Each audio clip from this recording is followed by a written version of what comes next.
Sundar Pichai becomes Alphabet CEO as Google co-founders step down. Google co-founders Larry Page and Sergey Brin have announced Google CEO Sundar Pichai is replacing Page as a CEO of parent company Alphabet. Larry Page and Sergey Brin have decided to transition from their roles as CEO and president, respectively, of Alphabet. A press release by Alphabet stated, "Alphabet and Google no longer need two CEOs and a president," it added.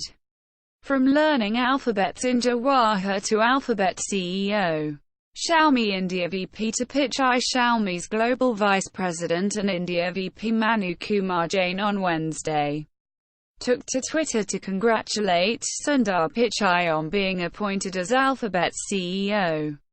From learning Alphabet's in Jawahar Vidyalaya to leading Alphabet, you are an inspiration to all, tweeted Jain. Notably, Sundar Pichai studied at CBSE-affiliated Jawahar Vidyalaya in Chennai till Class 10.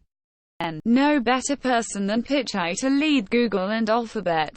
Google co-founders Larry Page and Sergey Brin, who named Google CEO Sundar Pichai the CEO of parent company Alphabet too, in a statement said that there's no better person than Pichai to lead Google and Alphabet.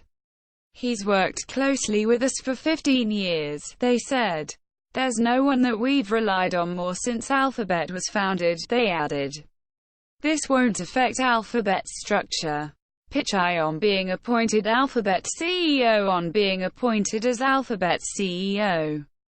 Google CEO Sundar Pichai in a letter addressed to employees said, "I want to be clear that this transition won't affect the Alphabet structure or the work we do day to day." He added, "I'll continue to be very focused on Google. At the same time, I am excited about Alphabet," he further said.